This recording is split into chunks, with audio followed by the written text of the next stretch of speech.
Tiga. Selamat pagi, siang, dan sore. Kami dari kelompok G. Di sini kami akan mempresentasikan hasil proyek kami, yaitu Enterprise Architecture Assessment using TOGAF 10 for Bank Jago.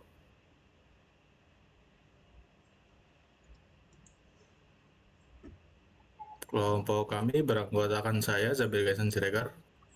Saya Bagus Ilham Pamungkas. Saya Muhammad Zidan Al-Faridi. Saya Danis Aldian Putra. Ya, betul sekali. Jadi untuk profil perusahaannya, PT Bank Jago Tbk adalah bank digital di Indonesia yang didirikan pada 1992 dengan nama Bank Artos Indonesia. Pada tahun 2016, perseroan resmi melantai di Bursa Efek Indonesia dengan kode emiten ARTO. Transformasi besar terjadi pada tahun 2019 setelah diakuisisi Metamorfosis Ekosistem Indonesia dan Wealth Track Technology Limited, lalu berganti nama menjadi Bank Jago pada tahun 2020. Fokus utamanya adalah memberikan kemudahan, personalisasi, dan pengalaman keuangan yang simpel lewat integrasi dengan berbagai ekosistem digital seperti Gojek dan GoPay.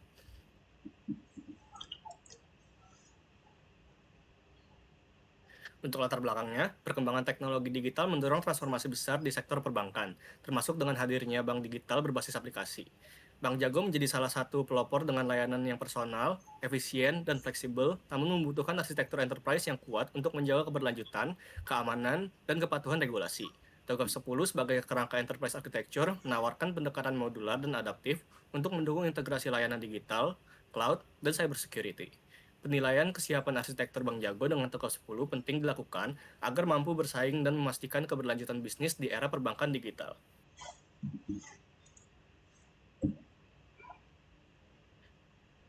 Berdasarkan uraian latar belakang yang telah dipaparkan, maka perlu dirumuskan permasalahan penelitian agar kajian ini lebih terarah dan terfokus.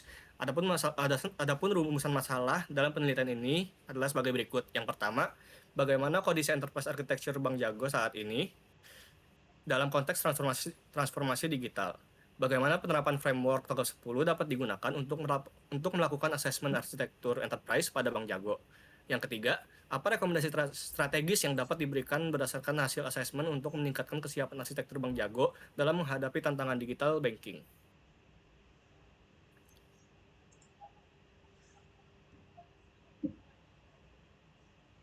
Tujuan penelitian ini yaitu yang pertama, menganalisis kondisi arsitektur enterprise pada Bank Jago dengan pendekatan TOGAF 10.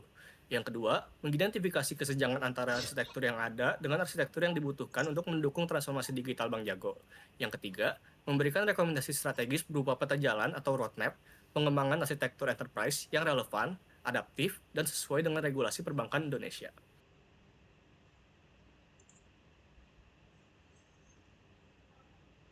Manfaat penelitian ini yaitu yang pertama di bidang akademis, memperkaya literatur penerapan EA berbasis TOGAF 10 di bank digital serta jadi rujukan studi selanjutnya. Yang kedua, praktis bagi Bank Jago, memberi acuan untuk menganalisis SWOT, arsitektur enterprise, dan rekomendasi strategis pengembangan agar selaras dengan transformasi digital. Yang ketiga, industri perbankan digital, memberikan best practice penerapan TOGAF 10 untuk efisiensi, inovasi, dan kepatuhan regulasi yang bisa diadaptasi bank digital lain. Yang keempat, untuk sosial dan ekonomi, meningkatkan kualitas layanan, mendorong inklusi keuangan, membangun kepercayaan masyarakat, dan mendukung ekonomi digital nasional.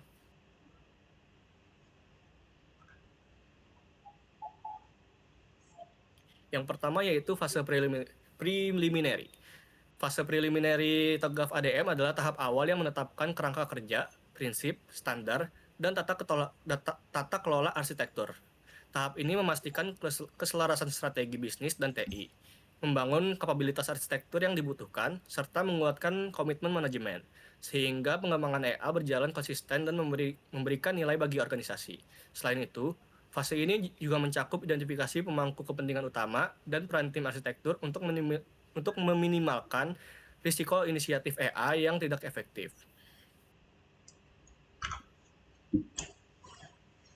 Prinsip intinya yaitu, yang pertama, kinerja aplikasi responsif. Semua layanan digital harus dirancang agar ringan, cepat, dan dapat diakses secara stabil oleh seluruh segmen nasabah.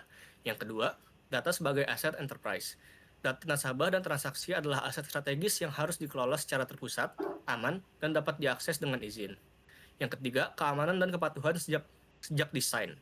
Keamanan dan kepatuhan regulasi seperti UU, PDP, OJK, dan BI harus tertanam sejak tahap desain, bukan ditambahkan belakangan. Yang keempat yaitu cloud first namun selektif. Cloud public menjadi pilihan utama untuk inovasi produk digital dengan pengecualian untuk data sangat sensitif yang memerlukan on-premise. Yang kelima, interoperabilitas dengan ekosistem digital. Sistem harus dirancang terbuka, modular, dan mudah diintegrasikan dengan mitra seperti fintech, e-commerce, ride-hailing, dan lain-lain. Yang keenam, penggunaan kembali atas pembuatan baru. Komponen, layanan, dan data yang ada harus digunakan kembali sebelum membangun yang baru.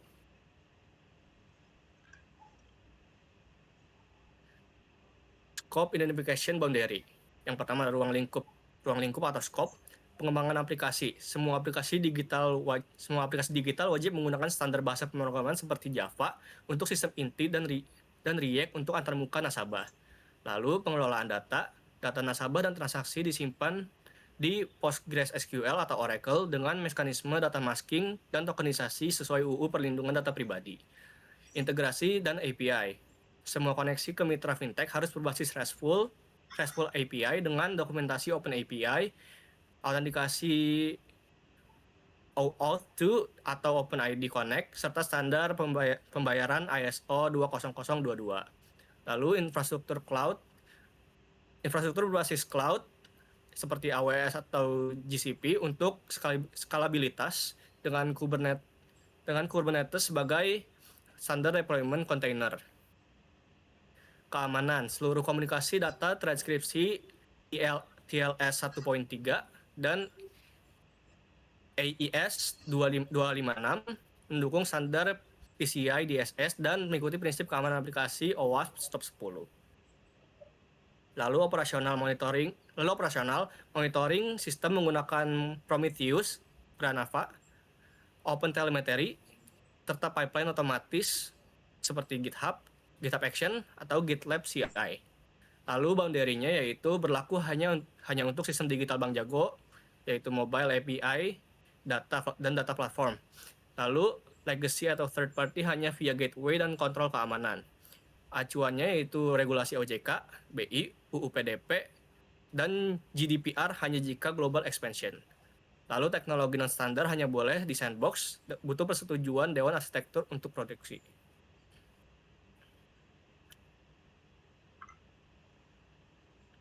Architecture Governance Model. Prinsip-prinsip governance. Yang pertama yaitu penyesuaian bisnis. Semua keputusan arsitektur harus mendukung strategi Life Finance Solution atau LFS Bank Jago. Kepatuhan regulasi. Semua solusi IT harus mematuhi standar OJK, BI, dan Undang-Undang Perlindungan Data Pribadi atau PDP. Lalu yang ketiga, transparansi. Proses tinjauan tata kelola dan pengambilan keputusan didokumentasikan dan dapat diakses oleh pihak-pihak yang berkepentingan. Lalu yang terakhir, efisiensi. Proses tata kelola dibuat proporsional agar tidak menghambat inovasi digital.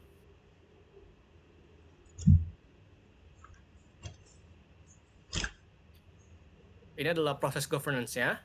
Yang pertama, alur review arsitektur. Yang pertama, trigger phase.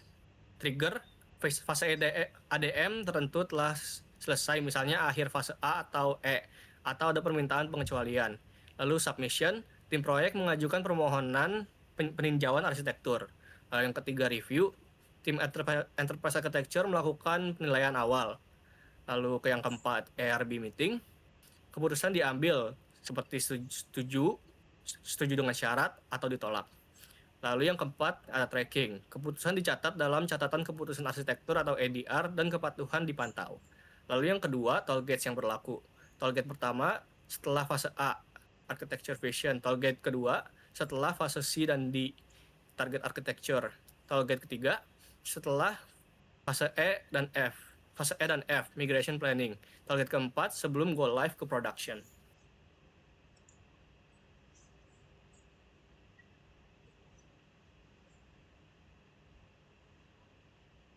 Artifact governance. Dokumen standar yang digunakan yang pertama yaitu Architecture Review Request Form untuk pengajuan review.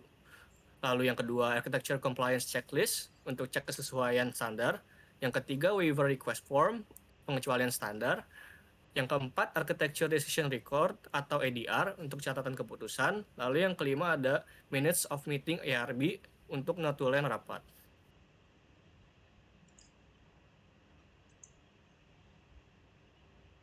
Metrik dan pelaporan. Efektivitas governance diukur dengan yang pertama yaitu presentasi proyek yang patuh terhadap standar arsitektur. Yang kedua, rata-rata waktu proses review arsitektur.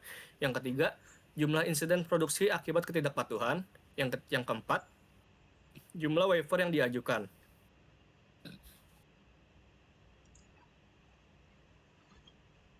Framework dan metodologi. Bank Jago menggabungkan beberapa kerangka kerja untuk menyeimbangkan inovasi cepat dengan kepatuhan regulasi perbankan. Yang pertama, TOGAF menggunakan ADM untuk membangun arsitektur terintegrasi bisnis, data, aplikasi, teknologi yang mendukung strategi Life Finance Solution atau LFS. Lalu COBIT untuk menjamin data kelola TI yang kuat dan selaras dengan tujuan bisnis serta regulasi OJK dan BI. Lalu Agile atau Scrum digunakan pada pengembangan aplikasi digital mobile banking agar fitur baru cepat dikembangkan, diuji, dan disesuaikan dengan kebutuhan pasar. Lalu ITIL untuk menjaga konsistensi layanan TI meliputi incident management, change management, dan service delivery. Architecture capability. Ini adalah architecture capability elemen pada Bank Jago. Yang pertama ada fungsi AI terstruktur. Tim arsitektur terdiri atas arsitek domain seperti bisnis, data, aplikasi, dan teknologi untuk memastikan seluruh aspek terkoordinasi dengan baik. Lalu peran dan tanggung jawab, Dewan Arsitektur sebagai pengarah kebijakan, tim proyek sebagai pelaksana teknis, dan unit bisnis sebagai pemberi masukan pasar serta pelanggan. Lalu yang ketiga, kompetensi dan sumber daya. Tim EA memiliki keahlian di bidang komputasi awan, integrasi API dan fintech, keamanan cyber, analitik data, serta regulasi perbankan digital. Lalu yang terakhir, tata kelola dan peningkatan keberlanjutan. Penerapan tinjauan arsitektur secara berkala, manajemen risiko terintegrasi, dan program pelatihan berkelanjutan bagi tim enterprise architecture. Fase A, Architecture Vision. Fase Architecture Vision dalam TOGAF merupakan tahap awal yang menetapkan arah strategis pengembangan arsitektur perusahaan. Pada fase ini, PT Bank Jago membangun visi arsitektur perbankan digital yang modern dan terintegrasi, memperkuat kolaborasi dengan Gojek dan Bibit, serta meningkatkan efisiensi operasional berbasis data agar seluruh inisiatif digital selaras dengan strategi bisnis dan regulasi OJK serta Bank Indonesia.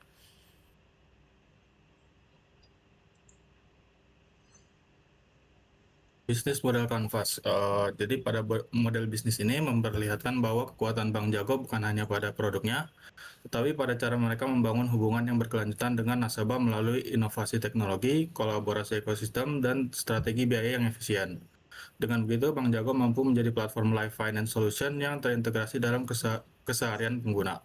Selanjutnya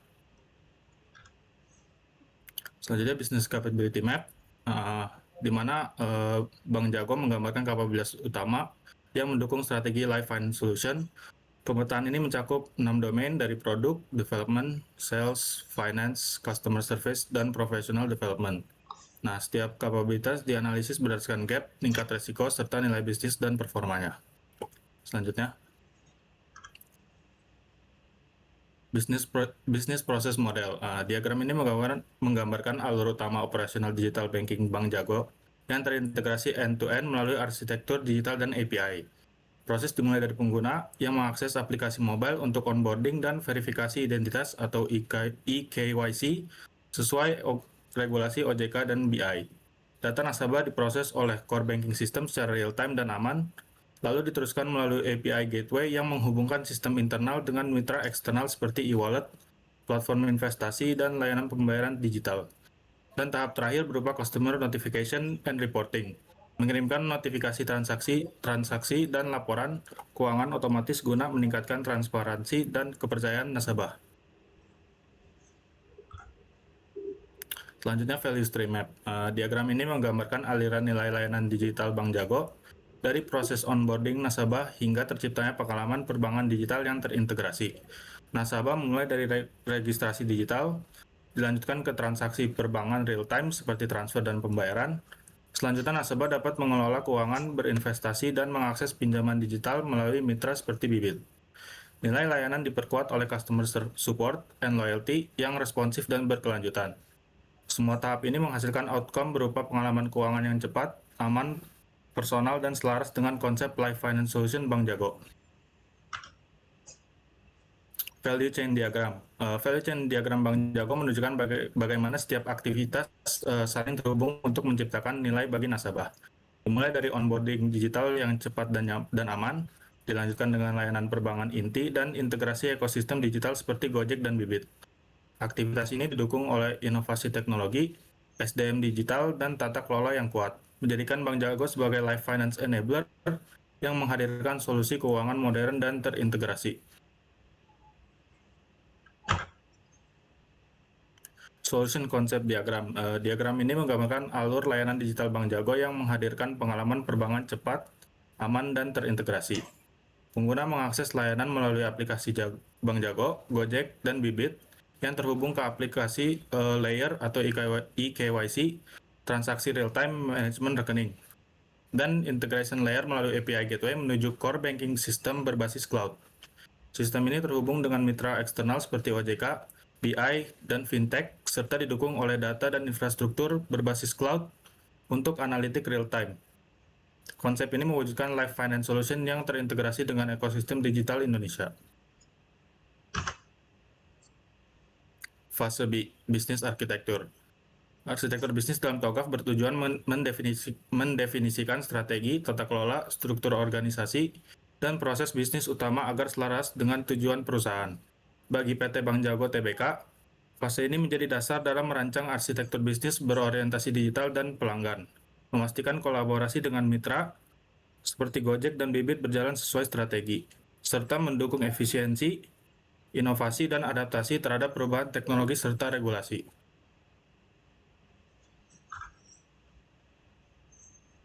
Tujuan bisnis arsitektur. Yang pertama, selaras dengan strategi bisnis, lalu ada identifikasi proses inti, definisi kapabilitas bisnis, bisnis IT alignment, governance and decision support, dan efisiensi dan kolaborasi.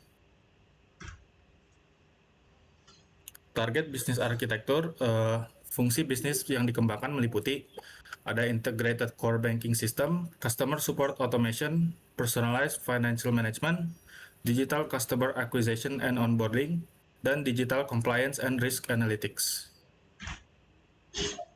Baseline business architecture, fungsi bisnis utama pada tahap ini meliputi customer onboarding, customer service, compliance and risk management, digital banking operation, dan finance and reporting. Perbandingan baseline dan target.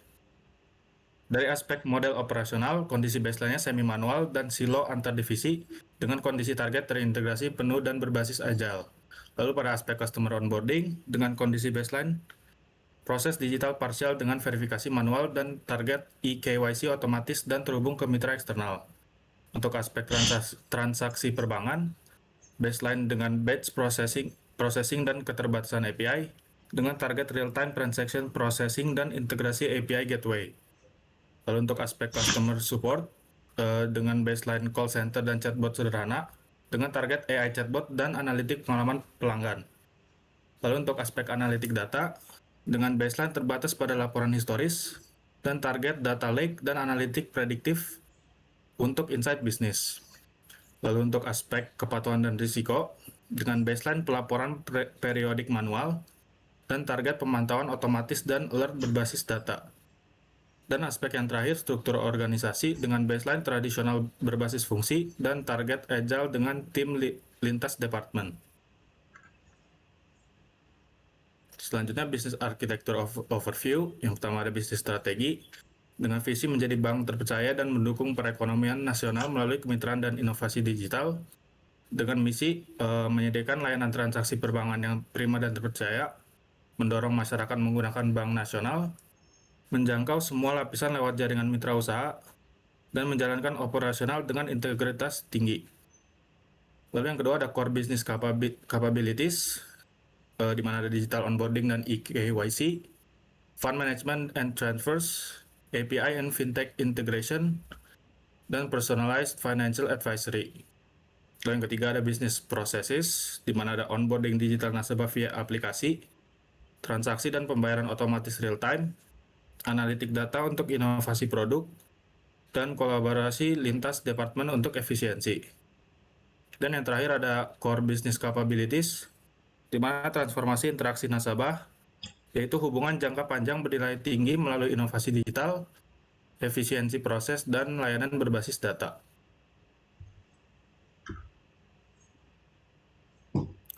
Lingkup bisnis arsitektur. Yang pertama ada permodelan struktur bisnis dan organisasi, yaitu untuk mengidentifikasi unit utama seperti product development, digital operation, customer service, dan risk management, serta hubungan antar unit dalam mendukung layanan digital.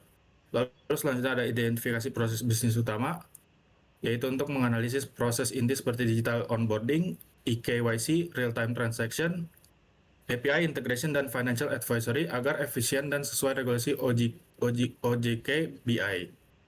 Lalu ada penentuan kapabilitas bisnis, yaitu untuk menetapkan kapabilitas strategi seperti security governance, data analytics, customer personalization, dan API-based innovation untuk mendukung visi Bank Jago.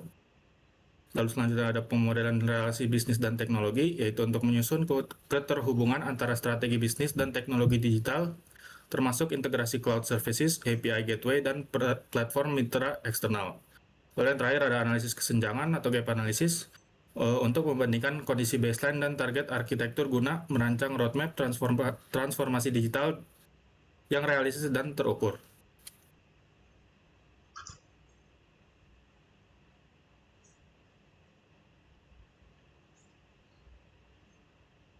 Selanjutnya ada masukan bisnis arsitektur. Dengan yang pertama ada output architecture vision yang berisi visi, misi, prinsip arsitektur, serta ruang lingkup proyek yang telah disetujui oleh manajemen sebagai dasar perancangan fase berikutnya. Selanjutnya ada dokumen strategi bisnis dan bank digital, yaitu untuk meliputi digital transformation blueprint, business process documentation, dan panduan kepatuhan OJK BI. Selanjutnya ada kebutuhan dan harapan, masukan dari manajemen, tim TI, tim produk, dan mitra fintech eksternal dalam membangun ekosistem layanan digital yang terintegrasi. Lalu ada standar arsitektur dan regulasi yang berlaku untuk mengacu pada standar keamanan data ISO 27001, transaksi keuangan ISO 20022, dan regulasi OJK terkait digital banking. Dan yang terakhir ada model bisnis dan proses operasional saat ini untuk mencakup layanan mobile banking, API integration, serta pengelolaan data pelanggan yang sudah berjalan. Langkah-langkah pengembangan bisnis arsitektur, yang pertama ada identifikasi dan konfirmasi kebutuhan bisnis, yang kedua ada analisis baseline arsitektur, yang ketiga ada perancangan target arsitektur, yang keempat ada analisis kesenjangan, yang kelima ada penyusunan bisnis arsitektur model, keenam ada validasi dengan stakeholder, dan yang terakhir ada dokumentasi dan persetujuan arsitektur. Output dari bisnis arsitektur, yang pertama ada baseline dan target bisnis arsitektur, ada business capability map, lalu ada value stream dan value chain diagram, ada business process model, ada gap analysis, dan ada business requirement specification. Selanjutnya, artefak yang dihasilkan dari ada business capability map, ada value stream map, value chain diagram, business process model, gap analysis dokumen, dan business requirement catalog. Fase C, informasi sistem arsitektur. Fase C dari kerangka kerja TOGAF ADM berfokus pada pengembangan arsitektur sistem informasi yang komprehensif yang terdiri dari dua komponen utama, yaitu arsitektur data dan arsitektur aplikasi. Kedua komponen ini memainkan peran krusial dalam menghubungkan arsitektur bisnis fase B dengan arsitektur teknologi fase D, serta memastikan bahwa desain sistem informasi dapat mendukung strategi bisnis dan kebutuhan organisasi secara keseluruhan. Selanjutnya dilanjutkan teman saya.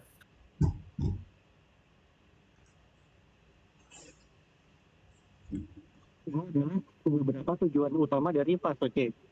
Tujuan pertama itu menciptakan model arsitektur SI yang komprehensif. Lalu tujuan kedua, mengidentifikasi persyaratan data dan aplikasi. Tujuan ketiga yaitu memodelkan entitas, aliran data, dan integrasi sistem. Dan tujuan terakhir merancang keamanan informasi yang robust. Lanjut.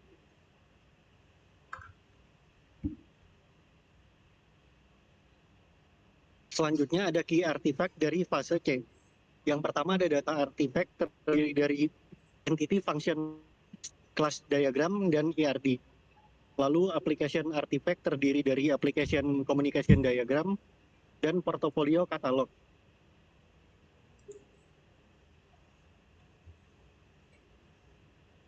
Selanjutnya, data arsitektur.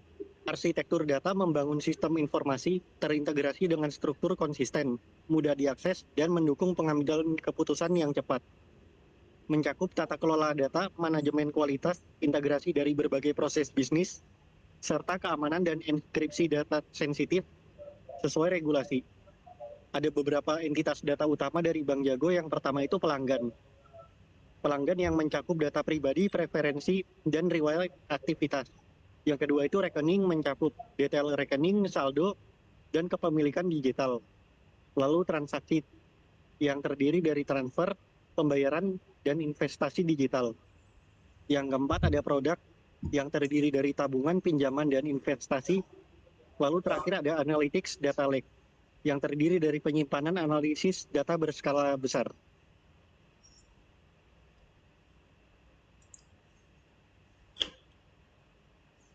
Berikut ini ada konseptual diagram.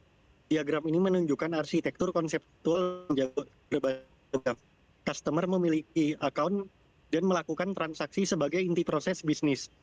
Transaksi terhubung ke produk dan vintage partner.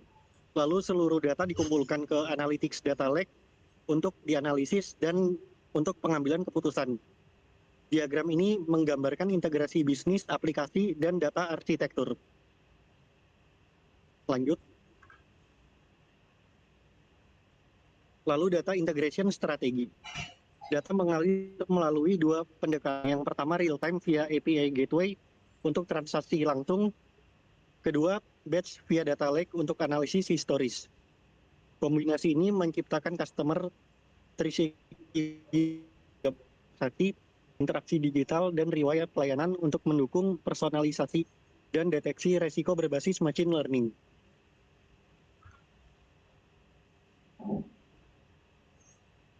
Berikutnya ada arsitektur aplikasi.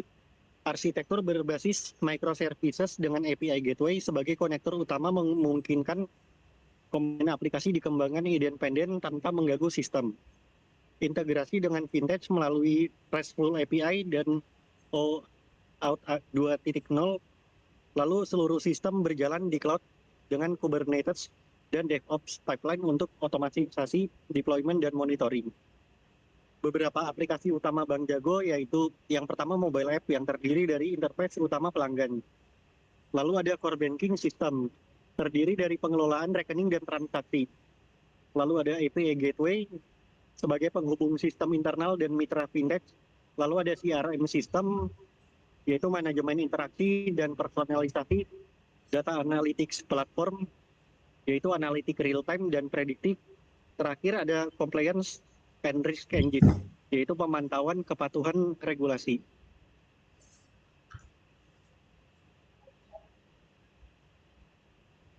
Berikut ini ada diagram dari application communication.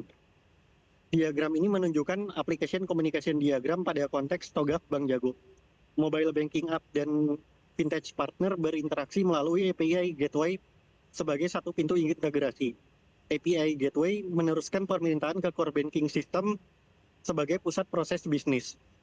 Core banking terhubung dengan CRM untuk data nasabah dan eKYC untuk verifikasi identitas.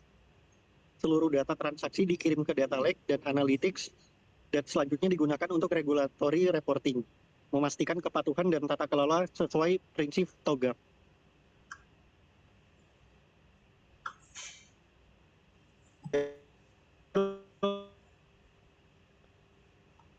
Yang memiliki baseline data silos dan data lake dan streaming analysis app integration dengan baseline point to point dan action plan-nya, microservices, API gateway, dan registry.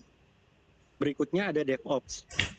Baseline-nya manual deployment, lalu action plan-nya CI/CD, GitLab Jenkins, dan auto testing. Berikutnya ada security. Baseline-nya reaktif, belum penuh compliance.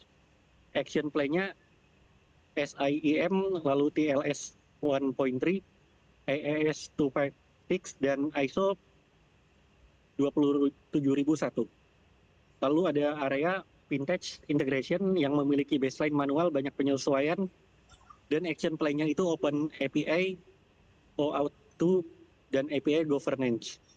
Lalu scalability dengan baseline on-premise dan cloud terbatas, dan action plan-nya itu Kubernetes, cloud native, dan auto scaling.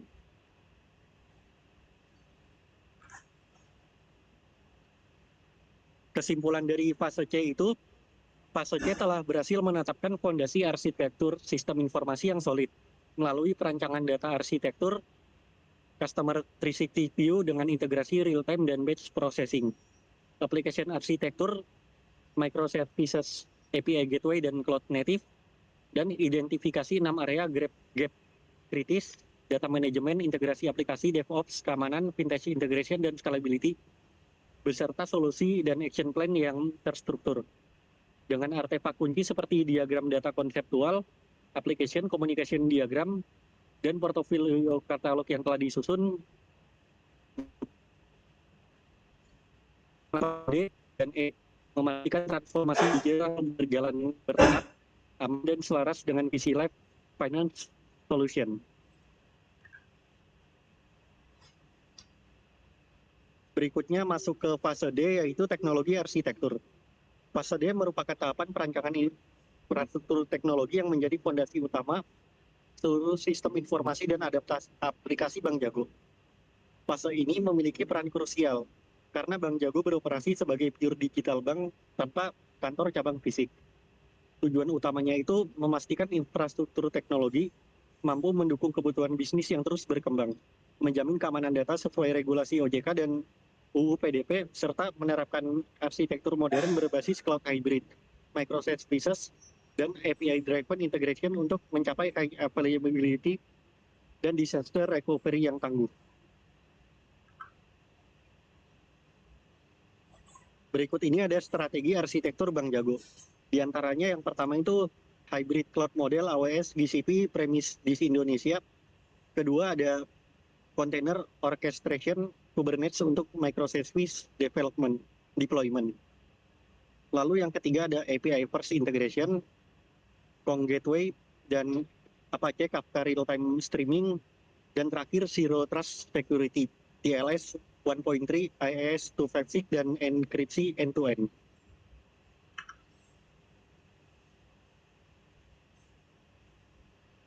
Di sini ada diagram dari platform decomposition.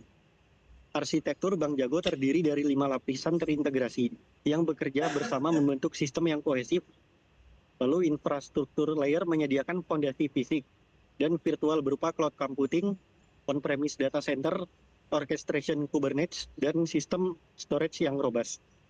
Middleware layer berfungsi sebagai penghubung antar komponen dengan Kong API Gateway untuk manajemen API, Apache Kafka untuk streaming data real-time, dan MuleSoft untuk integrasi layanan kompleks. Selanjutnya, application layer menjalankan core banking system, digital banking platform, dan analytic dashboard yang melayani nasabah secara langsung. Lalu security and identity layer mengimplementasikan OAuth 2.0, lalu OpenID Connect, dan Google Cloud IAM untuk mengamankan setiap transaksi dan akses user. Terakhir, network and security layer melindungi seluruh arsitektur dengan firewall Palo Alto, DDoS protection, dan Zero Trust Network Access, yang memastikan setiap akses terverifikasi dan aman dari ancaman eksternal.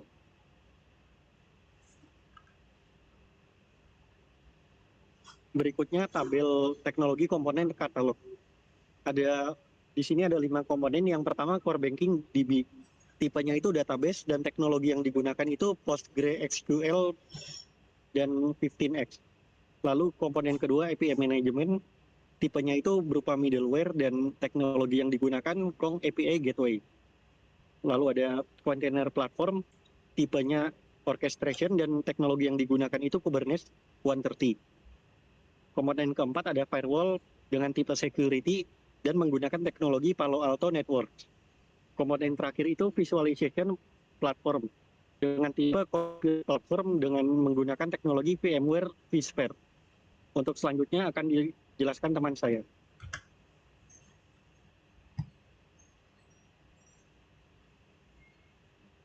Oke, selanjutnya ada application atau teknologi matrix. Yang pertama ada aplikasi yaitu Jago App, web server yang digunakan Nginx dan app servernya Spring Boot dan database-nya PostgreSQL. Aplikasi selanjutnya Portal API, web servernya Apache, app servernya Node.js, Express, dan database-nya MongoDB. Untuk aplikasi analytic dashboard, web servernya Nginx, app servernya Django, Python, dan database yang digunakan PostgreSQL. Aplikasi teknologi matrix menunjukkan hubungan strategis antara aplikasi utama Bank Jago dengan stack teknologi yang mendukungnya. Setiap aplikasi dipilih dengan cermat untuk memaksimalkan performa, skalabilitas, dan maintainability sesuai dengan use case spesifiknya. Selanjutnya ada environment and location diagram. Bank Jago mengimplementasikan strategi geografis multilayer untuk memastikan keandalan maksimal dan kepatuhan regulasi primary data center di Jakarta merupakan jantung operasional yang menampung core banking infrastructure, mengelola seluruh transaksi utama, data rekening nasabah, dan sistem autentikasi dengan redundansi tinggi. Lokasi strategis Jakarta memastikan latensi rendah dan compliance terhadap data residensi Indonesia. Pusat data ini dilengkapi dengan Kong API, Gateway, dan Load Balancer untuk distribusi efisien, firewall Palo Alto, dan SIEM untuk monitoring keamanan 24 jam, serta private MPLS network dengan enkripsi VPN untuk koneksi yang aman. Next. Infrastruktur dimonitor dengan SLA 99,99% availability. Disaster Recovery Center di Surabaya berfungsi sebagai cadangan utama dengan infrastruktur identik yang mencakup replicate, Oracle database, dan standby server. Terpisah ratusan kilometer untuk resiliensi bencana regional. Sinkronisasi data real-time melalui Kafka-based replication memastikan DRC selalu update dengan primary DC dan quarterly disaster recovery drills memvalidasi kesiapan sesuai pedoman OJK. Selanjutnya ada table teknologi standar katalog. Untuk area OS server, standar targetnya Red Hat Enterprise Linux 8, statusnya approve, dan area database standar targetnya PostgreSQL 15x, statusnya approve, area runtime standar targetnya OpenJDK 17 LTS, statusnya approve, dan area security TLS 1.3 dan Kubernetes 1.30 plus and statusnya approve. Teknologi standar katalog mendefinisikan standar teknologi yang telah disetujui dan diterapkan di seluruh infrastruktur Bank Jago. Setiap standar dipilih berdasarkan kematangan teknologi, dukungan vendor jangka panjang, dan alignment dengan roadmap transformasi digital. Standar ini memastikan konsistensi, interoperabilitas, dan sustainability dalam operasional sistem informasi Bank Jago. Next. Teknologi portofolio katalog. Untuk nama platformnya yaitu IBM Mainframe Z atau OS, kategori tactical, biaya tahunannya sedang, dan siklus phase out. Untuk platform VMware vSphere, kategorinya strategic, biaya tahunannya tinggi, dan siklus hidupnya growth. Dan platform Kubernetes, kategorinya strategic, biaya tahunannya sedang, dan siklus hidupnya growth. Dan yang terakhir, PostgreSQL database, kategorinya core, dan biaya tahunannya tinggi, dan siklus hidupnya mature. Bank Jago mengelola portofolio teknologinya dengan strategi yang jelas.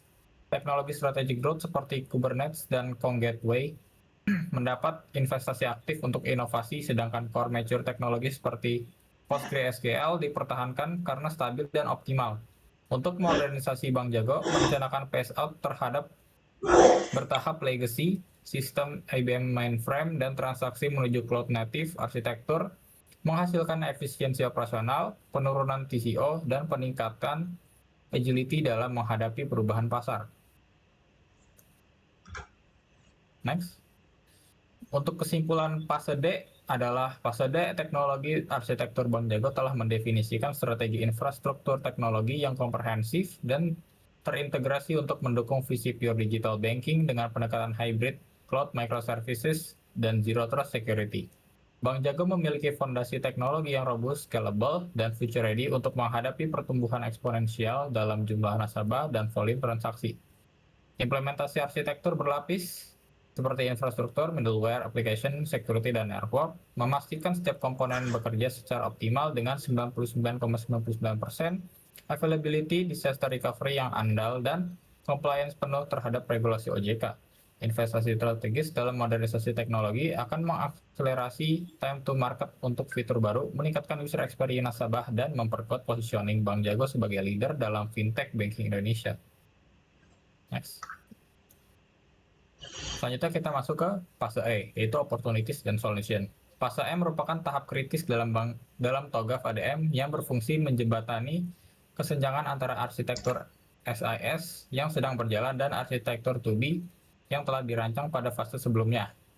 Pada fase ini, Bank Jago mengidentifikasi peluang strategis inisiatif transformatif digital serta solusi teknologi yang diperlukan untuk transisi efektif. Pendekatan bertahap seperti incremental transformation memastikan Bank Jago tetap menjaga stabilitas layanan seperti sambil menambahkan kapabilitas baru. Setiap inisiatif dirancang untuk memberikan nilai bisnis nyata, memenuhi kebutuhan regulasi, dan berorientasi pada pengalaman nasabah yang superior.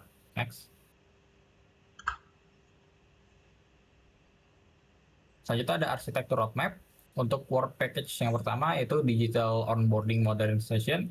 Di Q1-nya melakukan analisis dan desain, di Q2 melakukan development, di Q3 melakukan UAT, dan yang di Q4 melakukan go live. Untuk work package yang selanjutnya API ecosystem enhancement, di Q1 melakukan planning, Q2 melakukan development, Q3 melakukan integration testing, dan Q4 melakukan deployment. Work package selanjutnya itu data lake and analytic upgrade, Q1 melakukan assessment, Q2 melakukan implementation, Q3 melakukan monitoring, dan Q4 melakukan optimization. Work package selanjutnya yaitu cloud dan DevOps modernization, Q1 melakukan planning, Q2 melakukan migration, Q3 melakukan CI automation, dan Q4 melakukan review. Selanjutnya ada risk and compliance automation, Q1-nya melakukan requirement gathering, Q2 melakukan system development, Q3 melakukan pilot, dan Q4 melakukan rollout. Next. 5 work package kritis untuk transformasi. 5 inisiatif utama ini adalah fondasi transformasi digital Bank Jago yang komprehensif. Digital onboarding memungkinkan akuisisi nasabah cepat dalam kurang dari 5 menit dengan keamanan tinggi melalui eKYC biometrik, sementara API ekosistem dan data lake analytics menciptakan ekosistem yang terintegrasi untuk mendukung open banking dan insight real time. Cloud dan DevOps dan Package Automation melengkapi strategi dengan infrastruktur modern yang scalable dan compliance otomatis sesuai regulasi OJK dan Bank Indonesia. Memastikan Bank Jago siap menghadapi persaingan fintech dan memenuhi kebutuhan nasabah digital. Next. Implementation and Migration Plan. Untuk proyek yang pertama yaitu ada Digital Onboarding Transformation, durasinya kurang lebih 12 bulan. Estimasi biayanya 95 miliar, SDM-nya ada 40, resiko utama yaitu kegagalan verifikasi biometrik. Proyek selanjutnya, API Gateway Consolidation, durasinya 10 bulan, estimasi biayanya 60 miliar, dan SDM-nya 25, risiko utamanya adalah security vulnerability. Proyek selanjutnya Data Lake Modernization dan Real Time Analytics, durasinya 15 bulan, estimasi biayanya 120 miliar dan SDM-nya 30. Untuk risikonya yaitu kualitas data tidak konsisten. Proyek selanjutnya yaitu Cloud Native Hybrid Architecture Migration, durasinya 10 bulan, estimasi biaya 150 miliar dan SDM-nya 50, serta risiko utamanya yaitu downtime layanan. Dan yang terakhir, Rectech Automation, durasinya 8 bulan, estimasi biayanya 40 miliar, SDM-nya 20, dan risiko utamanya ketidaksesuaian standar pelaporan. Next. Risiko utama dan strategi mitigasi. Yang pertama ada biometric verification, extensive testing dan fallback. Yang kedua, security vulnerability, OAuth 2.0 and Zero Trust. Yang ketiga ada data quality inconsistency, governance framework, dan yang keempat service downtime, blue green and multi region. Next. Risk assessment yang pertama, risk ID yang risk pertama yaitu deskripsi risiko ada kegagalan sistem saat migrasi core banking. Preliminary assessment-nya yaitu critical, untuk mitigation plan-nya yaitu failover design, blue green deployment. Dan result-nya ya reduce risk. Yang kedua ada pelanggaran data selama integrasi API. Assessment-nya yaitu catastrophic, mitigation plan-nya pengetahuan API policy zero trust dan hasilnya secure. Resiko selanjutnya downtime layanan 2 jam, preliminary assessment-nya critical, mitigation plan-nya auto scaling cloud multi-region, result-nya reduce. Resiko selanjutnya itu keterlambatan pelaporan OJK atau Bank Indonesia, preliminary assessment-nya high, mitigation plan-nya implementasi Rectech automation, result-nya compliant. Dan yang terakhir, resiko fraud digital selama onboarding, preliminary assessment-nya high, mitigation plan-nya AI-based fraud detection, dan result-nya mitigate. Next. Transition architecture. Pertama, transition 1, 6 bulan, yaitu arsitekturnya hybrid core banking, milestone-nya basic digital onboarding, legacy cloud integration, output-nya EQYC, MVP, API layer foundation. Dan transition yang kedua, yaitu selama 12 bulan, arsitektur API, first arsitektur, milestone-nya open banking service live, dan data lake MVP, dan output-nya yaitu centralized API gateway, dan real-time analytic capability. Dan transition 3, yaitu selama 16 bulan, arsitekturnya cloud native platform, milestone-nya full microservices, complete DevOps automation, dan outputnya 100% cloud infrastructure, full compliance automation, dan production ready ecosystem. Selanjutnya, organizational readiness. Capability-nya yang pertama cloud architecture, current 2/5, required-nya 4/5, gap-nya medium, dan training need-nya sertifikasi AWS atau GCP. Capability API management, current 3/5, required 5/5, gap-nya medium. Training need-nya API security training. Capability yang ketiga yaitu data analytics, current 3/5, required 4/5, gap-nya low. Training need-nya big data tools. Capability yang keempat, DevOps, current 2/5, required 4/5, gap medium, training need, CI automation, dan yang terakhir capability, current required, dan gap-nya gap, training. Bank Jago sudah solid di aspek governance dan funding, tapi gap terbesar ada di technical capability. Oleh karena itu, investasi besar dalam training, sertifikasi, dan requirement adalah sukses faktor untuk 2025. Next step dan recommendation. Yang pertama, immediate action, yaitu finalisasi dan sosialisasi enterprise architecture roadmap ke seluruh stakeholder. Bentuk enterprise architecture steering commit dengan representasi lintas unit. Yang ketiga mulai requirement untuk cloud architect, API engineer, data engineer, dan yang keempat alokasi 45 miliar dan 165 FTE untuk 5 work package. Yang kedua, short term. Yang pertama ada program training dan sertifikasi AWS, API security. Yang kedua, vendor selection untuk cloud provider, API gateway, dan data lake platform. Yang ketiga, setup development dan staging environment untuk pilot project. Yang keempat, establish governance framework dan compliance monitoring. Next. Oke, kesimpulan dari fase E yaitu fase E merangkum bagaimana Bank Jago menjembatani arsitektur ASAS ke 2B melalui roadmap 2025, 5 work package strategis, rencana implementasi, dan migrasi. penilaian kesiapan organisasi, serta analisis resiko dan transition arsitektur yang memastikan transformasi digital berjalan bertahap, aman, terukur, dan selaras dengan visi arsitektur yang diperbarui. Selanjutnya kita masuk ke fase F, Migration Planning.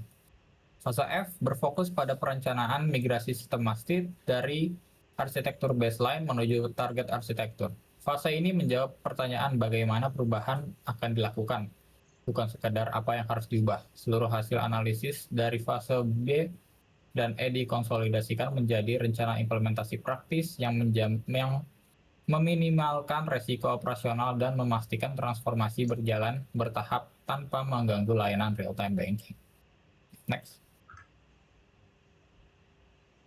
Consolidate gaps and solution. Yang pertama proses bisnis, yang pertama onboarding masih manual akan menjadi ekuasi biometrik fraud scoring otomatis. Yang kedua, customer support terpisah akan menjadi CRM terintegrasi. Untuk data arsitektur, yang pertama data silos akan menjadi real time data lake dan kualitas data inkonsisten menjadi data stewardship and governance. Untuk yang ketiga, API terfragmentasi akan menjadi centralized API gateway dan sistem non-cloud native menjadi containerization and microservices. Dan yang terakhir yaitu teknologi hybrid cloud suboptimal menjadi cloud native migration CI automation observability platform. Next. Dependensi utama migrasi yang pertama API Gateway Consolidation harus selesai sebelum Open Banking Expansion. Yang kedua Data Lake Modernization Prerequisite untuk Advanced Analytics dan Fraud AI. Dan yang terakhir Cloud Native Migration diperlukan sebelum scaling dan Microservices Activation. Next. Migration Priority. Untuk prioritas yang tinggi yang pertama ada digital onboarding, API gateway, dan cloud native. Untuk tingkatan yang sedang, data lake modernization, dan rectech automation.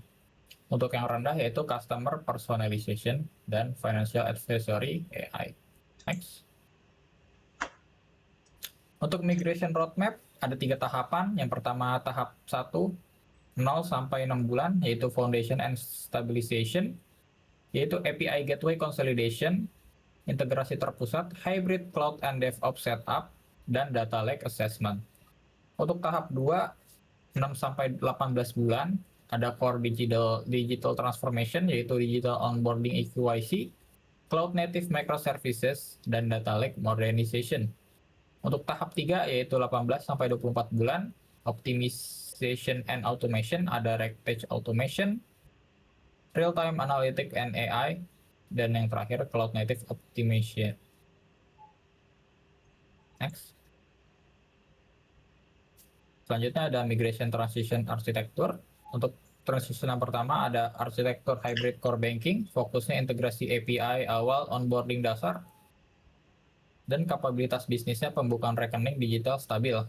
Dan transition 2 ada arsitektur API first arsitektur, fokusnya standarisasi API dan open banking, dan kapabilitas bisnisnya yaitu pembayaran investasi dan mitra vintage. Dan transition yang ketiga yaitu arsitekturnya yaitu cloud native platform, fokusnya scalabilitas microservices automation, dan kapabilitas bisnisnya fraud detection, analytics, dan full ecosystem. Dan selanjutnya akan dilanjutkan oleh teman saya. Oke, selanjutnya itu implementation risk management. Risiko yang pertama itu kegagalan migrasi core dengan dampak kritis. Mitigasinya itu blue green deployment, rollback, pen tested. Yang kedua kebocoran API, dampaknya itu kritis. Untuk mitigasinya API throttling, secret rotation otomatis encryption. Untuk yang ketiga risikonya itu downtime 2 jam lebih. Dengan dampak itu kritis. Mitigasinya itu multi easy deployment, auto scaling, dan redundancy. Untuk risiko yang keempat yaitu keterlambatan reporting dengan dampak yang tinggi. Mitigasinya rectech automation, validation rules, monitoring. Untuk yang terakhir itu fraud digital onboarding, di mana dampaknya tinggi. Mitigasinya itu pretend AI fraud engine, biometric verification. Untuk kesimpulan PASF ini, di mana PASF ini menghasilkan roadmap terstruktur yang mengarahkan Bank Jago dari baseline menuju target arsitektur 2025 melalui prioritas yang jelas, dependency mapping, dan risk management komprehensif. Bank Jago dapat melaksanakan transformasi digital dengan efisien, terkontrol, dan siap memasuki PSG untuk mengeksekusi nyata. Selanjutnya itu PSG, Implementation Governance. PSG ini merupakan tahap pengawasan langsung di lapangan yang memastikan seluruh implementasi mengikuti arsitektur target atau to be tanpa deviasi. Jika PAS E dan F fokus perencanaan, PSG ini menjawab bagaimana eksekusi dijaga tetap sesuai blueprint. Dengan governance yang kuat, setiap proyek seperti QIC, API Gateway, Cloud Migration, dan Data Lake berjalan aman, konsisten, terkontrol, dan patuh regulasi OJK, BI, dan PDP tanpa mengorbankan kepercayaan nasabah maupun layanan 24/7 banking. Untuk tujuan dan lingkup PSG ini, untuk tujuannya memastikan implementasi sesuai to be, menerapkan standar seperti security first, API standardization, dan cloud native, menegakkan arsitektur kontrak, melakukan compliance review, mengelola risiko regulasi atau teknis, dan memastikan setiap proyek menghasilkan kapabilitas bisnis yang direncanakan. Untuk lingkupnya, arsitektur validation seperti desain sesuai blueprint, arsitektur kontrak manajemen atau kontrak mengikat, compliance management, monitoring and progress, technical QA, dan issue and risk management. Selanjutnya itu arsitektur kontrak Bank Jago. Untuk komponen yang pertama itu ada pihak terlibat. Di deskripsinya itu Enterprise Architect, Project Manager, Lead Developer, Cyber Security Lead. Untuk yang kedua ruang lingkup, yaitu ada EQIC Implementation, API Gateway Consolidation, Cloud Migration, Data Lake Modernization. Untuk yang ketiga itu prinsip utama, Security First, API Standardization, Cloud Native by Design, dan Customer Centric. Untuk yang keempat itu kewajiban tim, ikuti API standar, patuhi microservices architecture, lakukan security testing. Untuk yang kelima itu deliverables, yaitu technical design doc, deployment plan, test report, dan compliance checklist. Untuk yang terakhir itu penegakan, review gate, approval stage, dan arsitektur audit berkala. Selanjutnya itu arsitektur compliance review status. Untuk area reviewnya itu keamanan API, di mana itu ada kriterianya MTLS throttling encryption dengan status itu lulus, tapi memiliki catatan itu penuh compliance. Yang kedua itu data governance, itu data masking, lineage, metadata, dan PDP. Statusnya itu lulus dengan catatan siap produksi. Kemudian itu cloud migration, kriterianya itu microservice ready, container standar.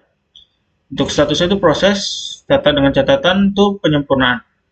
Selanjutnya itu integrasi vintage, REST atau JSON, Open API spec dengan status lulus dengan catatan standar terpenuhi. Kemudian mobile app, UI UX, secure coding, dan anti tampering dengan status revisi, di mana catatan minor fixes. Kemudian yang terakhir itu RegTech reporting, kriterianya format OJK atau BI, dan automation rules dengan status lulus dengan catatan automate dan accurate. Selanjutnya itu governance struktur PSG. Yang pertama itu executive steering committee, di mana persetujuan akhir dan keputusan strategis memastikan alignment dengan visi bisnis. Yang kedua itu diidentifikasi proses bisnis utama, menjaga kepatuhan arsitektur, tanda tangani compliance, dan yang ini itu validasi desain teknis. Kemudian yang ketiga itu penentuan kapabilitas bisnis, pemetaan timeline dan kualitas, pola perubahan, dan proses reporting. Kemudian yang keempat pemodelan relasi bisnis dan teknologi, di mana implementasi, testing, deployment sesuai standar keamanan dan arsitektur. Untuk yang terakhir itu analisis senjangan atau gap analysis, di mana validasi OJK, BI, dan PDP compliance, audit kepatuhan, dan mitigasi risiko regulasi. Selanjutnya itu arsitektur compliance review status, di mana ID yang pertama itu memiliki risiko API security tidak zero trust dengan dampak tinggi, di mana mitigasinya itu API policy hardening, automate security testing sebelum rilis. Untuk yang kedua, kendala integrasi vintage partner dengan dampak sedang, tapi mitigasinya itu sandbox upgrade, standar open API wajib untuk semua partner. Untuk yang ketiga itu migration downtime dengan dampak tinggi, mitigasinya blue-green deployment, multi-region load balancer.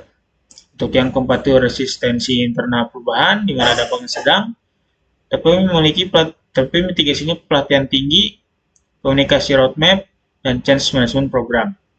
Untuk yang terakhir itu ketidaksesuaian pelaporan OJK, dampaknya sangat tinggi, mitigasinya itu RegTech automation implementation, validasi rules risk enforcement.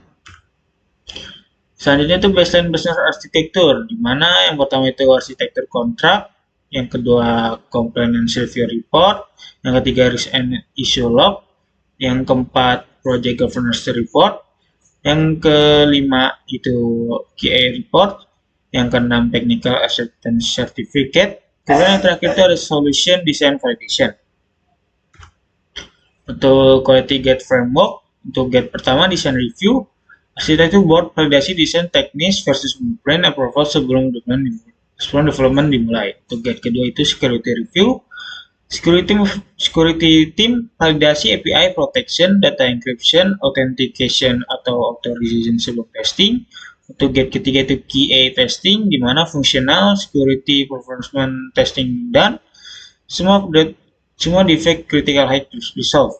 Untuk gate keempat itu production release, compliance officer approve, RegTech validate, monitoring setup ready, kemudian deployment ke production dapat dilakukan.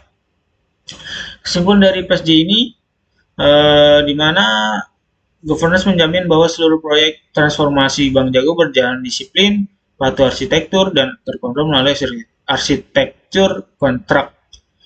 Compliance review, struktur governance dengan 5 level otoritas, risk and issue management yang ketat, serta quality gating framework yang memastikan setiap komponen lolos validasi sebelum masuk produksi.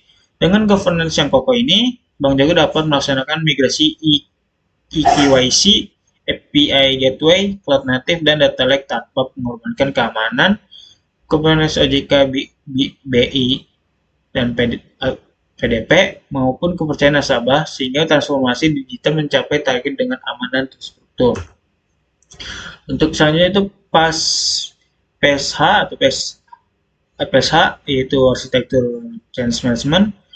Pada PSH ini adalah fase mengelola perubahan arsitektur digital banking yang terstruktur, kontrol, dan berbasis governance formal. Setelah implementasi awal arsitektur berjalan, fase ini fokus pada evaluasi berkelanjutan, mitigasi risiko, dan kepatuhan regulasi. Selanjutnya itu works package, di mana yang pertama itu dengan memiliki nama work package, yaitu core platform modernization, di mana modernisasi platform inti melalui peningkatan kapasitas Kubernetes cluster, peningkatan observability seperti logging, tracing, alerting, serta optimalisasi API gateway untuk cloud transaction yang lebih besar. Untuk business value-nya meningkatkan stabilitas layanan digital, mempercepat deployment, serta mendukung pertumbuhan pengguna tanpa mengorbankan kinerja. Untuk yang kedua, yaitu digital services dan partner API expansion, di mana ekspansi ekosistem layanan digital melalui integrasi API dengan partner fintech baru, misalnya seperti PayLater, WealthTech, dan e-commerce, serta menyempurnakan open banking framework. Untuk business value-nya menambah potensi pendapatan berbasis transaksi, memperkuat posisi Bank Jago sebagai ekosistem based digital banking enabler. Untuk yang ketiga itu security and compliance enhancement, di mana implementasi zero trust, Maturity Level 2, audit kepatuhan regulasi PDP, PCI, DSS, serta peningkatan fraud detection menggunakan machine learning. Untuk bisnis value-nya itu mengurangi risiko hukum dan reputasi, meningkatkan kepercayaan pelanggan, dan memenuhi standar regulasi OJK dan BI. Selanjutnya itu untuk risk and mitigation. Untuk risk yang pertama itu teknikal, keterlambatan infrastruktur Kubernetes, dan pada mitigasi implement bertahap dengan pilot environment. Untuk yang kedua itu operasional, kompleksitas integrasi partner API, kemudian mitigasi standar open API dengan sandbox testing. Untuk risk yang ketiga itu compliance dan kritikal. Gap compliance PDP atau PCI DSS, di mana mitigasi audit periodik dengan automation dan task force. Selanjutnya itu compliance status. Yang pertama itu ada teknologi, 90% compliant seperti Kubernetes, API gateway sesuai blueprint. Yang kedua data architecture, partial compliance, fraud, AI perlu explainability. Kemudian yang ketiga itu regulatory standard. In progress, audit internal dan testing sedang berjalan. Untuk yang keempat, performance, compliance, latency 180 ms. Selanjutnya itu governance and stakeholder. 4 pihak utama yaitu engineering dan cloud infrastruktur, pelaksanaan teknis, security dan compliance division, penjaga regulasi, product owner dan business stakeholder, sponsor, kemudian enterprise architecture board, mengambil keputusan. Selanjutnya itu ada reflection, di mana pada PSF design planning yang berjalan baik itu pendekatan bertahap efektif mengurangi risiko downtime. Kemudian yang perlu ditingkatkan itu estimasi kesiapan mitra API kadang tidak akurat. Untuk rekomendasi standarisasi SLA partner dan sandbox wajib sebelum onboarding. Kemudian yang selanjutnya itu ada PSG, yaitu implementation governance. Yang berjalan baik itu mekanisme change request sudah efektif dan terdokumentasi. Yang perlu ditingkatkan itu audit compliance belum sepenuhnya otomatis. Untuk rekomendasinya itu tambahkan automate compliance monitoring dan SCM integration. Kemudian yang tadi itu overall yang berjalan baik itu dukungan eksekutif dan sponsor yang sangat kuat. Kemudian yang perlu ditingkatkan itu koordinasi antar departemen yang belum merata. Untuk rekomendasinya itu bentuk task force lintas fungsi yang lebih formal. Untuk kesimpulan dari PSH ini, di mana PSH ini mengidentifikasi work package strategis, membangun governance efektif, dan mendapat dukungan eksekutif kuat. Dengan pendekatan bertahap ini, agile governance dan koordinasi lintas fungsi, Bank Jago dapat mempertahankan relevansi teknologi, mempercepat inovasi, dan menjaga compliance regulasi. Untuk kesimpulannya sendiri, berdasarkan hasil penyusunan dan analisis enterprise arsitektur menggunakan TGAF 10 ini, dapat disimpulkan bahwa Bank Jago ini memiliki arah arsitektur yang jelas dan sejalan dengan strategi digital banking, di mana penerapan ADM membantu mengidentifikasi kebutuhan bisnis, struktur aplikasi, integrasi data, serta teknologi yang mendukung ekosistem layanan digital. Di mana hasil perencanaan menunjukkan bahwa kondisi biasa masih memiliki fragmentasi sistem dan dependensi tinggi terhadap integrasi pihak ketiga, namun target arsitekturnya itu dirancang menjadi lebih terstandarisasi, terotomasi, dan siap mendukung layanan digital berbasis cloud native. Selain itu, proses governance, risk mitigation, dan migration planning yang telah disusun memberikan kerangka implementasi yang realistis dan struktur bagi organisasi. Untuk secara keseluruhan sih, ini memberikan landasan untuk meningkatkan efisiensi operasional, memperkuat compliance, serta mendukung inovasi layanan Bank Jago dalam jangka panjang. Oke, sekian dari presentasi kelompok kami. Terima kasih.